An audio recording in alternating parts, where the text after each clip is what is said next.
Scions of the hero's line. Then this is surely the perfect opportunity.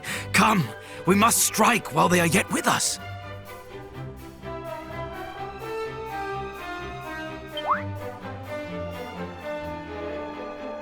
I had suspected thou would say as much. Wouldst thou so blithely shatter the peace we've striven so hard to safeguard? I have told thee, have I not? As long as the stone is ours, we have naught to fear. Ah, thee and thy precious stone. Far better to seek the help of heroes than of some goddess-forsaken rock.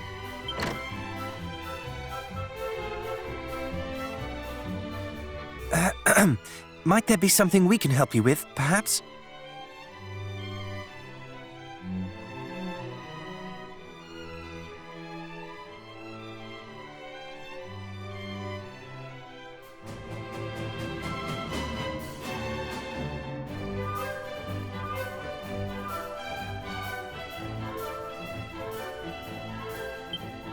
Thy timing is perfect, friend. We would ask that thy company stand beside us in battle. Battle? Perhaps you had better explain. But of course, I'm captain of the town guard. And let us just say that myself and the chief are not entirely in agreement on how our home might best be protected. We live here in meekness and silence, that the fiends above might not discover us. The guard is posted air overhead, and precious few of us are suffered to leave the town, lest, heavens forbid, we encounter our tormentors. With Hargon hard by, this is a wise policy indeed.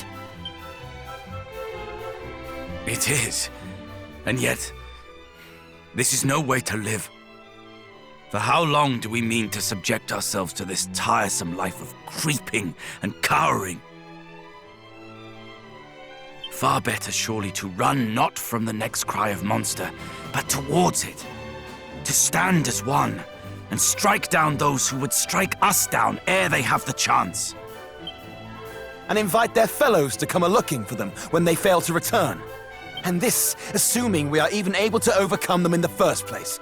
What sacrifices might the guard, nay, the town, be forced to make shouldst thou fail in thy proposed endeavor? And so thou proposest that we stand ready with thy wondrous rock, hoping to bargain for our lives instead, should the time come. Wondrous rock? A stone possessed of magical properties.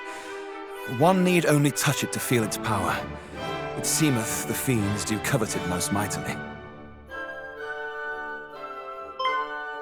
Could it be? I had thought to offer it up should Hargon's underlings discover the town, and in exchange for it ask that we be allowed to walk away unscathed. Thou wouldst bargain with demons and expect them to listen. Nay, the fiends would surely take the stone for themselves and slay us all regardless. Better to stand and fight from the first. And what of the town elders, and its babes in arms? Wouldst thou have them too stand and fight? To do so would be suicide. Though the chance of success might be slim, surely 'tis better to attempt to bargain with them than to risk slaughter. And besides, to take a life is no easy feat, even the life of a monster. The captain has the right of it. One cannot hide from monsters and hope for the best. One must eradicate them at the first opportunity. But what of those who fight? What if they should be hurt? or worse. At least they will have fought. Better that than to hide and hope, only to be discovered and slaughtered regardless. Do you not agree, cousin? Or would you, too, choose the path of appeasement? I stand with the chief. We've seen enough death. Well, surely you must have an opinion one way or the other.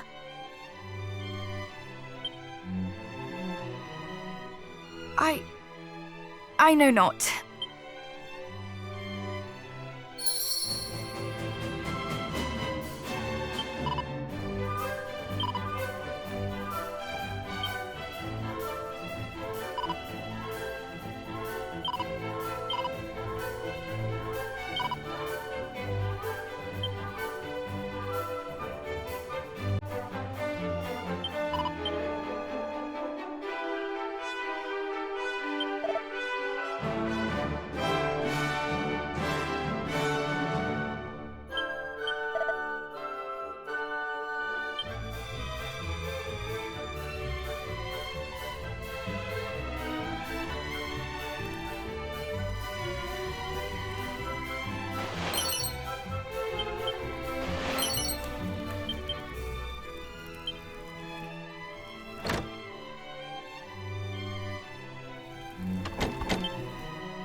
I am wounded. Calm yourself, please. Your hurt is not a grave one. But the blood... What nest of humans have we stumbled upon here? Come, aid me in destroying them! Lord Hargon shall hear of our achievement! But what, worm? Again you tremble and stutter and dither like a ninny! And you call yourself a monster? Watch as I slay these humans here, then do as I do. The little one shall be yours. Please! Is there naught we might do to convince you to leave these poor people in peace? Must we fight? Is there truly no other way? Pathetic! Humans will ever beg for their worthless lives, and we monsters will ever laugh as we take them. Look out!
avail!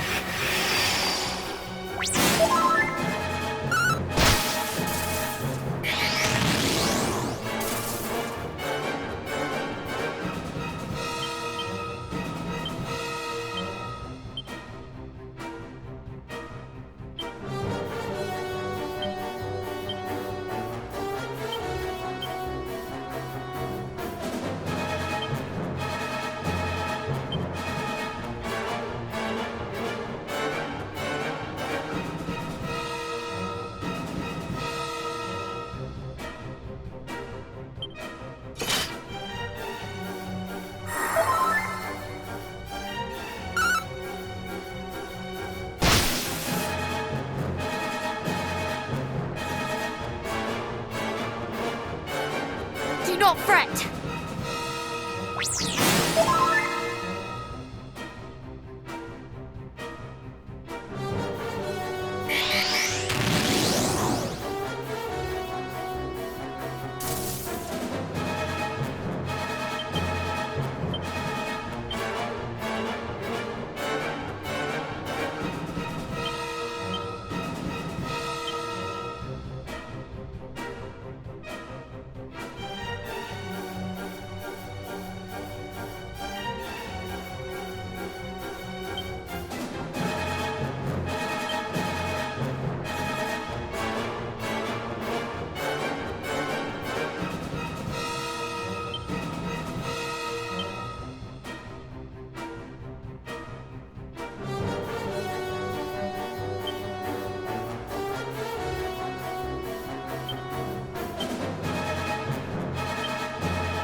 Just desserts.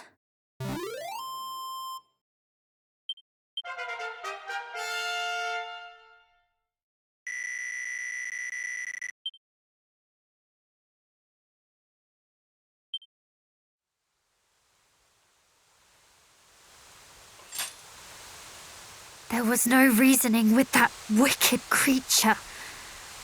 There never would have been. Please, I beg of you, spare me.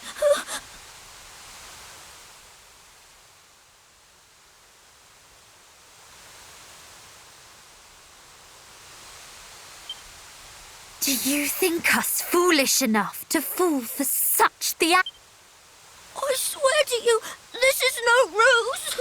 I do not wish to fight with humans. But you serve Hargon, do you not?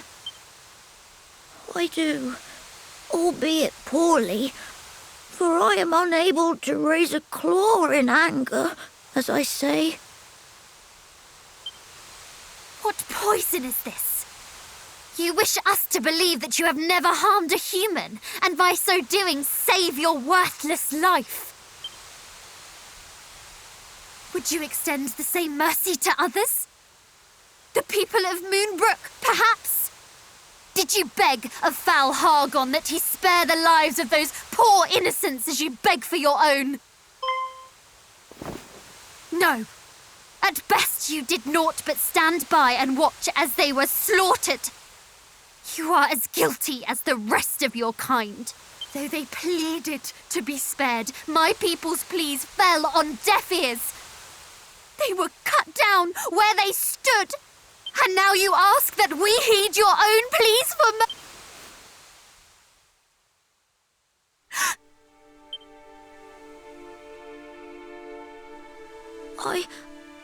I know not what to say. It is true. I stood by and listened as my companions spoke of eradicating York. I gave little thought to the terror they endured. But now I know that terror for myself.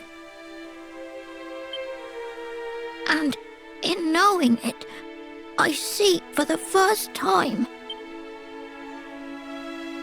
the gravity of the crimes my kind have inflicted and continue to inflict upon yours.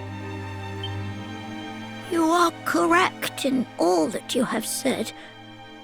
I am a monster, in the truest sense of the word. You are. And I shall not spare you. You who did nothing as Moonbrook was laid waste.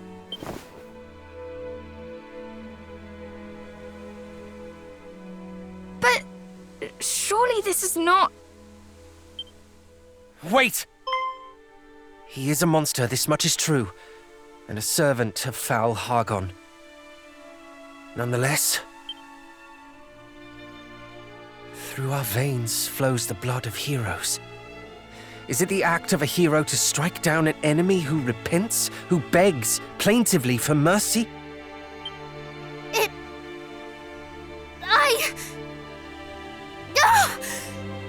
Why do you ask this of me now? Because it pains you to do this. I see it, even as you raise your hand to strike, but you think it a betrayal of your people not to strike. And so you would do so regardless. But please, I beg of you. Would my people not hate me for sparing this pathetic creature? I know not. But think instead of this. What would your father have said? He would have told me that he loved me no matter what I chose to do.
day.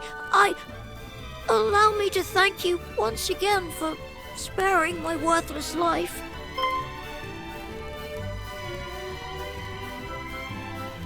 And allow me to apologize.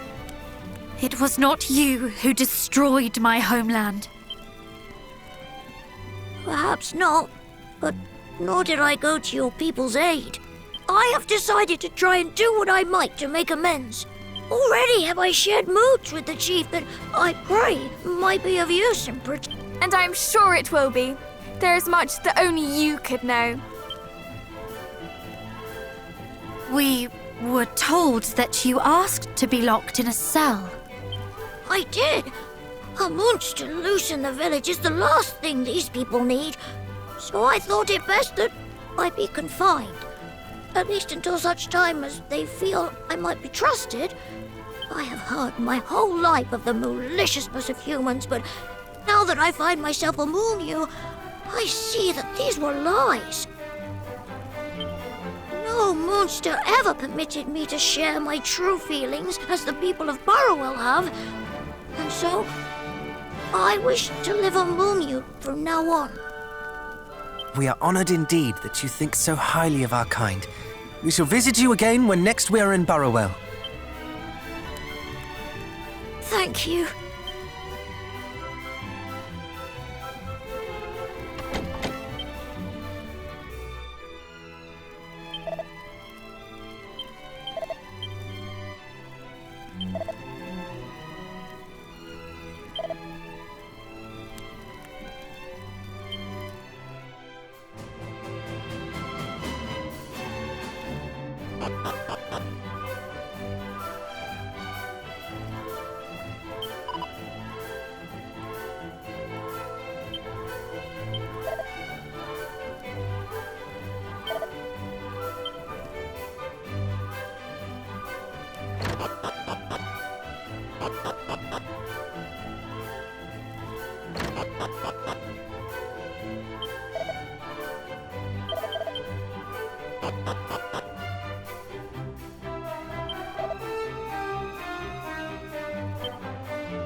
Are you awake? I too am awake. As am I. Wide awake, in fact.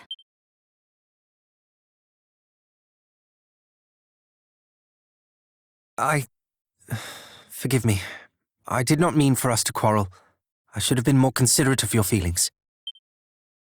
The fault is as much mine as yours. What leader would not wish to protect the villagers in his charge? And yet... Oh, fie upon you both! Cease your bickering! I can bear it no... We were faced with an impossible choice. Who could blame us for struggling? You are right, of course. To quarrel is the work of fools, so says our father. And he speaks the truth. I have been... You have my apologies.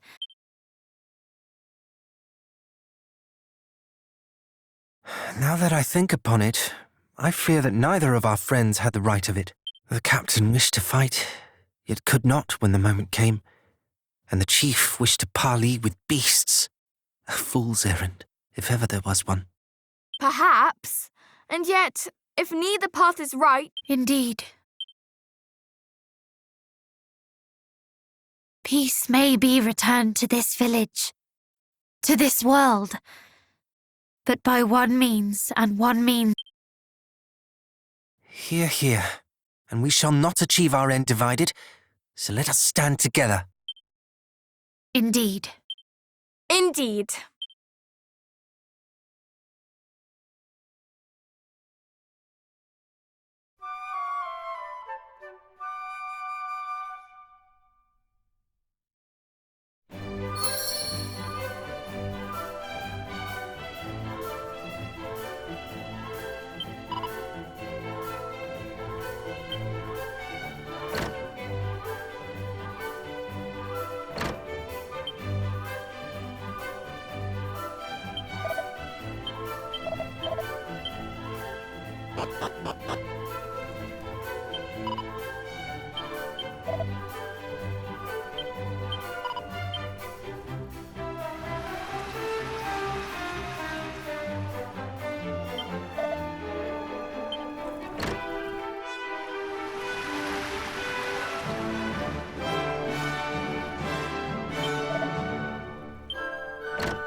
Brace yourself!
Brace yourself!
You're mine!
Training.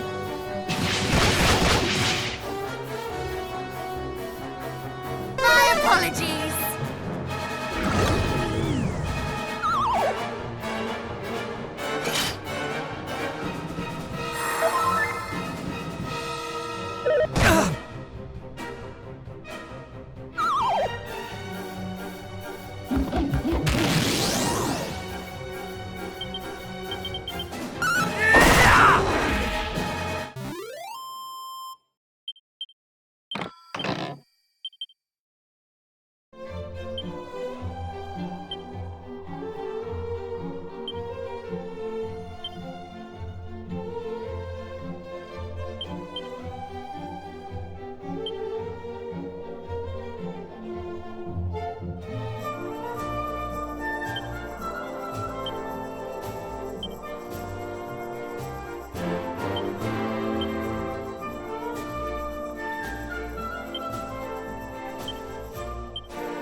yourself!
escape us!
Thank you for meeting with us, Majesty.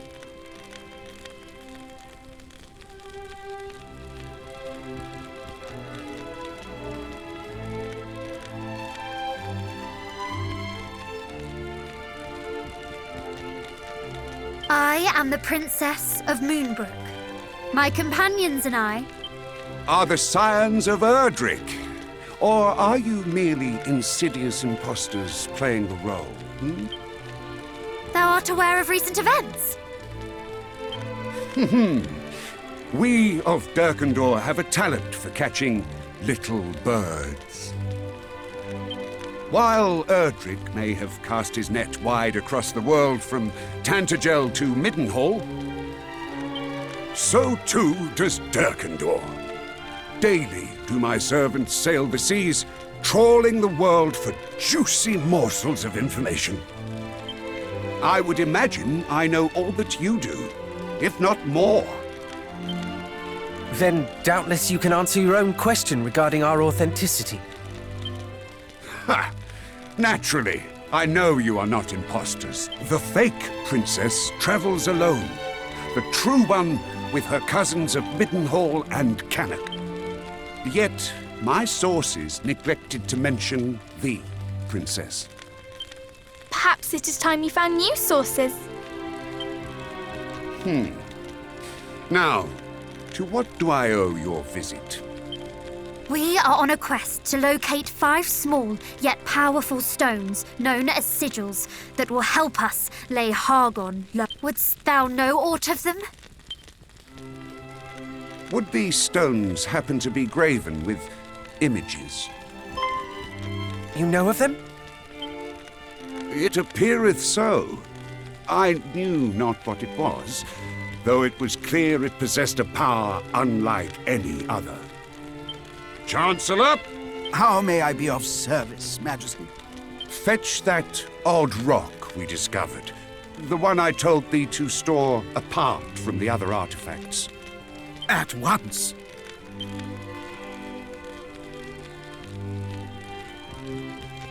To think it would be so easy. Lo, did I say I would present it to you without demanding aught in return? A tough customer, eh?